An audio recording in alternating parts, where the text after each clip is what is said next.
Welcome to Movie Recaps. Grab a cup of coffee, settle into your favorite spot, and prepare for a roller coaster ride through today's thrilling martial arts movie recap. At Movie Recaps, we bring you the most exciting stories in bite-sized, action-packed summaries that'll keep you hooked from start to finish.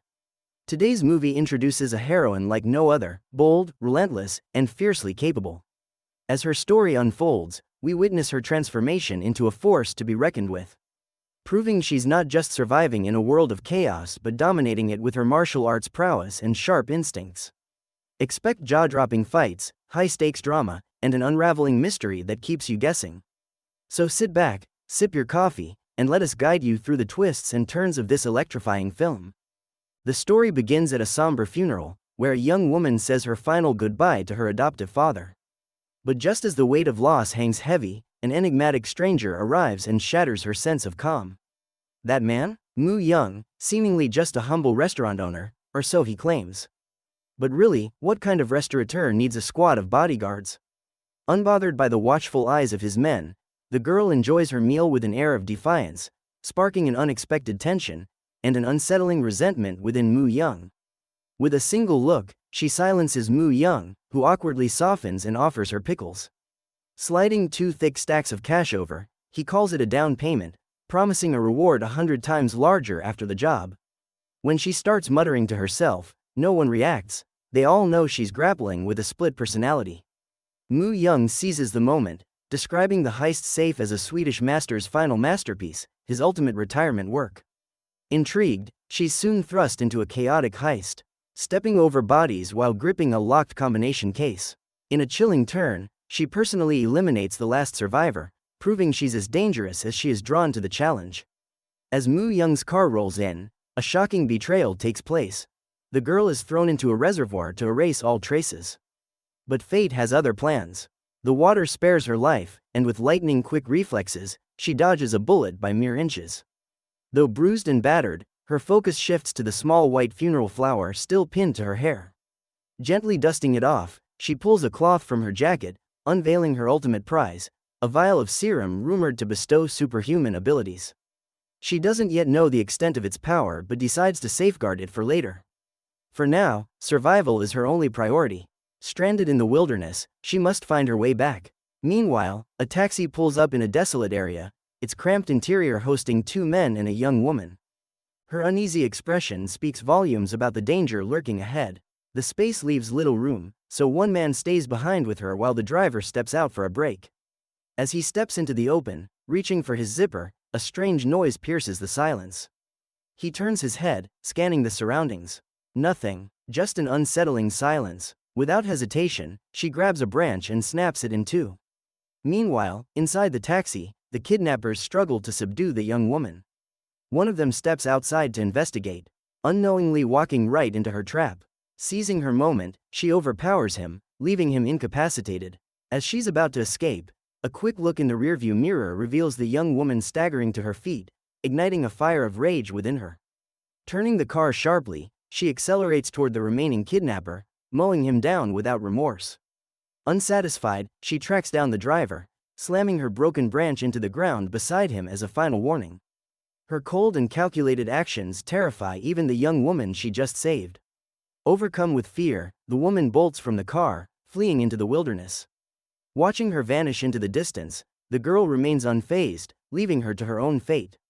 Her priority is clear: to eradicate the scum for good. Meanwhile, at Mu Young's restaurant, a man sits silently before a bowl of duck blood noodles, his chopsticks untouched. After Mu Young finishes his meal, a subordinate delivers a combination lock case. It becomes clear Mu Young is acting under someone else's orders. But the man isn't the true mastermind. The men belong to Team A of the National Intelligence Service, locked in a ruthless power struggle with Team B. The syringes and internal feud show no regard for casualties. Not even Mu Young's team is safe from elimination. Mu Young's sharp instincts saved him once again. As he re-entered the room, he subtly maneuvered his 2 attackers closer, gaining the upper hand.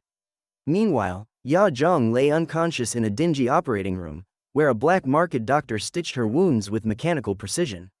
However, loyalty was a foreign concept to such doctors. Spotting a wad of cash and a bundle of cloth nearby, temptation took hold. But when the doctor examined the syringe's contents, he realized they belonged to the National Intelligence Service, NIS. Hoping for a hefty reward, he contacted an informant, leaking Ya Zhang's location. Within half an hour, a knock echoed at the door. The doctor fantasized about riches, but his dreams shattered as the group stormed the operating room, only to find Ya Zhang gone. Before they could react, Ya Zhang emerged from the shadows. Running wasn't her style, a swift and ferocious fight ensued, leaving her enemies defeated. Her first act after the chaos? Freshening up, yet even in this simple act, her split personalities clashed. Begrudgingly, she settled on an outfit, one she would unknowingly wear as her final attire as a human.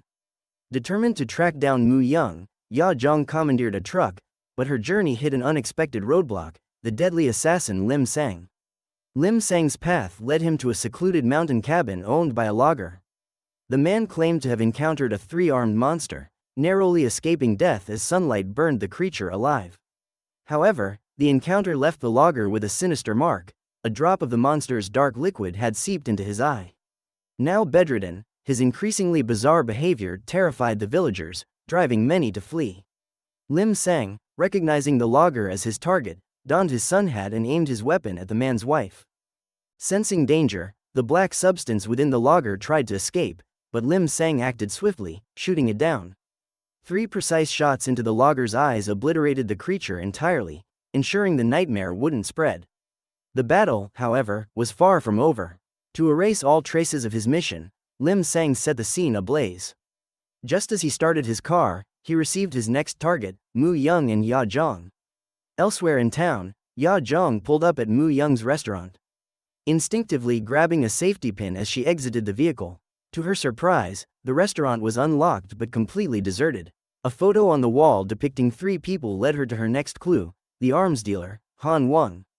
Meanwhile, at Namsan Tower, the head of Team B from Korea's National Intelligence Service ascended to the top floor for a tense meeting with Paul, a high-ranking visitor from the US. Furious about the serum's disappearance, Paul demanded its recovery and the total dismantling of Team A. Team B's leader, though powerful in Korea, could only stand meekly before Paul's wrath. Ya Zhang, now at Han Wang's hideout, stopped for drinks at a vending machine, 1 for herself and 2 stashed in her jacket. She knocked on the door, waking a henchman who greeted her with insults. Unfazed, she responded by brutally incapacitating him, leaving him barely recognizable. Han Wang, hearing the commotion, recognized her and immediately went for his gun. Unlike his henchman, he knew how dangerous Ya Zhang was. Attempting to appease her, he offered his best weapon, hoping she'd leave. However, a Russian henchman underestimated her and approached carelessly. In a flurry of gunfire lasting mere seconds, the hideout was left in ruins, with Han Wang as the sole survivor. Under Ya Zhang's interrogation, Han Wang revealed Mu Young was likely hiding in Busan. Despite his cooperation, Ya Zhang eliminated Han Wang, unwilling to risk future retaliation. Meanwhile, Lim Sang was already in Busan, locating Mu Young's hideout. After confirming someone was inside, Lim Sang executed his operation with precision, leaving only 1 survivor to extract information. But the survivor foolishly attempted to bargain with his knowledge, a fatal error. As Ya Zhang arrived at the scene, she entered the hideout and immediately came face to face with Lim Sang. Setting the stage for a dramatic confrontation, after passing each other, both stopped simultaneously. Lim Sang suspected Ya Zhang might be his next target, while she caught the distinct scent of gunpowder in the air. Reacting quickly, Ya Zhang feigned being a priest, hoping to avoid confrontation. Momentarily deceived, Lim Sang let her go. However, enlarging the photo he had confirmed his suspicion, Ya Zhang was indeed his target. Determined, he waited downstairs, setting up an ambush. Meanwhile, Ya Zhang, unfazed by the bodies scattered around the hideout, felt relief that Mu Young wasn't among them. She could still face him personally. While watching for her, Lim Sang inadvertently bumped into a rowdy group of young men who surrounded him, temporarily distracting him as Ya Zhang slipped further away. The group led him to a parking lot, giving Lim Sang the chance to break free. Moments later, the men were left lying in a heap, their fates uncertain. Elsewhere, Ya Zhang confronted the third person from the photo, placing her weapons on the table and letting him decide how their interaction would unfold. Familiar with her determination, he willingly answered her questions but admitted he didn't know Mu Young's whereabouts. However, He warned her that Mu Young had the powerful backing of the National Intelligence Service, a force she couldn't match. As he tried to dissuade her, Ya Zhang signaled him to stay quiet, sensing something outside. Before anything could be done, a shot rang out, and the man fell, cooperative to the end but unable to escape his fate. The shooter was Lim Sang, his cold gaze locking onto Ya Zhang. Both now injured, they paused briefly to tend their wounds, their synchronization unsettling. As they prepared for another round, Lim Sang suddenly received a message that shifted his focus. His expression turned grim, and Ya Zhang, sensing the change, hesitated. Upon hearing new information about Mu Young's location, her demeanor shifted to one of quiet determination. Meanwhile, Mu Young, realizing his time was running out, sought the protection of Team B from the National Intelligence Service, hoping his ties to Team A would secure his safety. However, he hadn't anticipated that before they could get far, Paul's men would ambush them without warning, opening fire. Luckily, Mu Young and the Team B deputy were seated in the back, allowing them to narrowly escape harm. For the moment, a burly man climbed onto the roof and tore open the top hatch, while another agent ripped off the car door, grabbing Mu Young by the hair and dragging him out. The Team B deputy dared not protest, hoping only to survive. Paul then mentioned Director Cho, the head of Team A, who was also inside the car. It was clear that the one who ordered the hit-through assassin Lim Sang was none other than Director Cho himself. Tracking the convoy's location, Lim Sang quickly caught up, taking out the last vehicle before its occupants even knew what hit them, leaving it a heap of twisted metal. The second-to-last car had to stop to block him, but inside was the brute who had ripped the car door off earlier. As he approached, his skin turned metallic, one of Paul's two super soldiers, able to withstand shotgun blasts and ram cars off the road. However, upon reaching Lim Sang's car, he found it empty. He scanned the nearby bushes, only to be taken down by a single shot from Ya Zhang. To their surprise, the man stood up once again. Just looking at her, you could almost feel the pain of that hit. As he closed in on Ya Zhang, ready to deliver a fatal blow, Lim Sang appeared just in time. Having dealt with similar monsters before, Lim Sang didn't hesitate. He fired 3 more rounds in rapid succession, finally shattering the creature's skull and bringing him down for good. Pulling her collar aside, Ya Zhang was horrified to find her skin crawling with a dark substance, the syringe contents that had been hiding in her body. When the man's kick shattered the syringe, the black substance began to spread. Recognizing it immediately, Lim Sang moved to strike preemptively, but Ya Zhang shoved him away, proving she hadn't lost her mind to it. Meanwhile, Paul's convoy arrived at an abandoned theater, a secret Team A stronghold. Hearing his men being slaughtered inside, Director Cho showed no reaction. As though the chaos had nothing to do with him. With a super soldier leading the charge, even riddled with bullets, he could still close in on his target. Once the perimeter was cleared, Paul's team gathered in front of a large iron door. Beyond it was Team A's final base. But the response from inside surprised Paul. Rushing forward to check the locked case, Paul discovered it was completely empty. Since it had been retrieved, the case had been undergoing a lengthy code-breaking process. And only now had they unlocked it, only to find nothing inside. Realizing this, the entire team was plunged into despair. Paul refused to believe Director Cho's claim that he didn't know the serum's location. To force a confession, Paul began executing Cho's men right in front of him.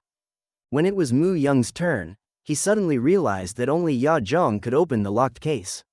While Lim Sang tore through the theater, clearing out Paul's henchmen, Ya Zhang confronted Paul's last superhuman soldier head-on. Their brutal brawl had no finesse. It was an endurance test, with each blow more relentless than the last. Lim Sang's side settled the score first, as he nearly succeeded in taking Paul's head. Yet Paul showed no fear, confident his CIA connections would protect him. Director Cho merely smirked, lightly tapping Paul's arm, while Mu Young tried to slip away. The wall finally gave way under the relentless assault, collapsing completely. Seeing the dark substance crawling over Ya Zhang's hands, Director Cho immediately realized she was the new human they had been desperately seeking. What followed was a fierce showdown between the two. As the man struck Ya Zhang's shoulder with all his strength, his blade couldn't penetrate at all and was nearly repelled by the dark substance on her skin. With a final blow, Ya Zhang pinned the man against the stone pillar, ending their battle, for now, at least. Just as she finally tracked down Mu Young and killed him, Lim Sang suddenly fired at Ya Zhang. Though he knew he couldn't match her strength, he refused to retreat. But Director Cho interrupted, ordering the lights on. Ya Jung let out a pained scream but didn't disintegrate like the creature in the forest. She only writhed on stage, a figure of agony. After half a minute, she seized a gun, shot out the lights, and reclaimed her place at the top of the food chain. Director Cho calmly checked his watch, still completely unruffled. At that moment, footsteps sounded outside. Team B had arrived. He urged Ya Jung to leave, warning her that at dawn, they'd both be lost to history. As Team B stormed in, Cho seemed to surrender but, with one swift move, seized a guard's gun. Instead of firing at the deputy, he turned it on himself, denying Team B any further intel on Team A. In the ensuing chaos, Lim Sang grabbed a gun, firing his way to an escape route, then hurled himself out the window, taking several bullets along the way. He plummeted toward the sea, but his limp form was quickly sinking underwater, bleeding out and motionless. As he descended into the depths, a shadow flitted by, perhaps Ya Jung. If it was indeed her, he might still have a slim chance of survival. End of Season 1. Thank you for watching guys. For more recap movies, comment down your favorite movie or series.